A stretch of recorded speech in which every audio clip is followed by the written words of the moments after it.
बिना विचारे जो करें सो पाछे पछताएं और काम बिगाड़े आपनो जग में होए हंसाएं।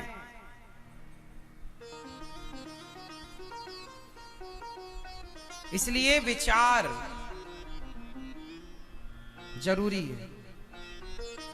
भगवान दोषी नहीं होते, हम और आप स्वयं दोषी होते हैं। तो किस किस को बात समझ में आ गई?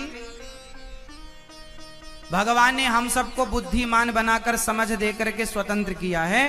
कुछ निर्णय आपको लेने पड़ेंगे, हाँ या ना? तो आप अपने निर्णय आप लो ना, वो भगवान पर क्यों थोपते हैं?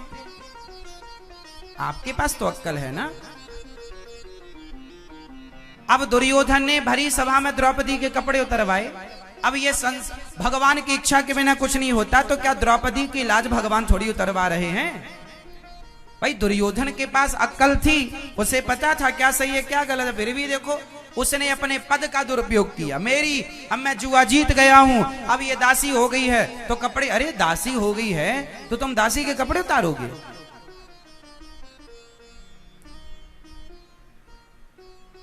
गलत था ना। तो ये गलत निर्णय किसका था, भगवान का या दुर्योधन का?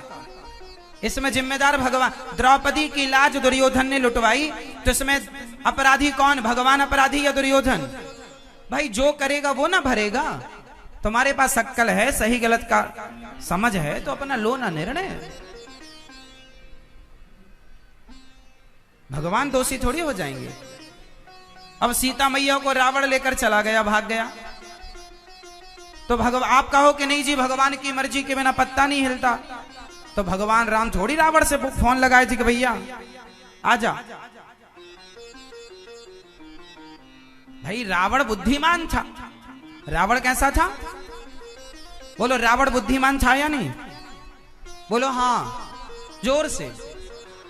रावण जैसा पंडित नहीं था कोई, रावण जैसा ज्ञानी नहीं था कोई, रावण जैसा बुद्धिमान नहीं था कोई, लेकिन फिर भी उसके पास, उसको पता था ना कि पराई स्त्री का हरण करना गलत है, उसे पता था।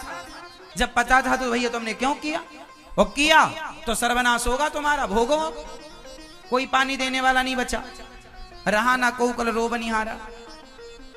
1 लख पूत 1.25 लाख नाती, जिसके घर पर दिया ना बाती। कर्म तुम करोगे तो फल तुम्हें, इसलिए अपने निर्णय खुद लो।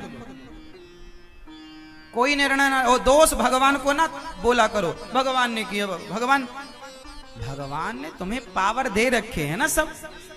ये हाथ ईश्वर ने तुम्हें दिया, उठाओ जरा अपना हाथ, एक ऐसे करो। ये हाथ दिया ना ईश्वर ने तुम्हें, अपाहिज तो नहीं बनाया, लंगड़ा तो नहीं बनाया, दिया ना हाथ। अब इस हाथ से तुम किसी के गाल में थप्पड़ मारो या इस हाथ से किसी के चरण दबाओ, ये तुम्हारी मर्जी है। भगवान ने थोड़ी कहा कि तुम किसी को थप्पड़ मारो। भगवान ने इसलिए हाथ छोड़ी दे कि तुम किसी के गला दबाने लग जाओ। अरे हाथ दिया है इसलिए कि तुम किसी की सेवा करो, सेवा में हाथ उठाओ अपने। तुम अपने पद का बल का दुरुपयोग करोगे तो दोषी भगवान थोड़ी होंगे। तुम्हें पता है ना कि क्या सही और क्या गलत। तुम इन हाथों से किसी का गला दबाओ, बोलो नहीं भगवान की इच्छा से हुआ, तो फिर तुम्हें फांसी मिलेगी तो रोना मत, फिर ये समझना ये भी भगवान की इच्छा है। फिर क्या रोते हो?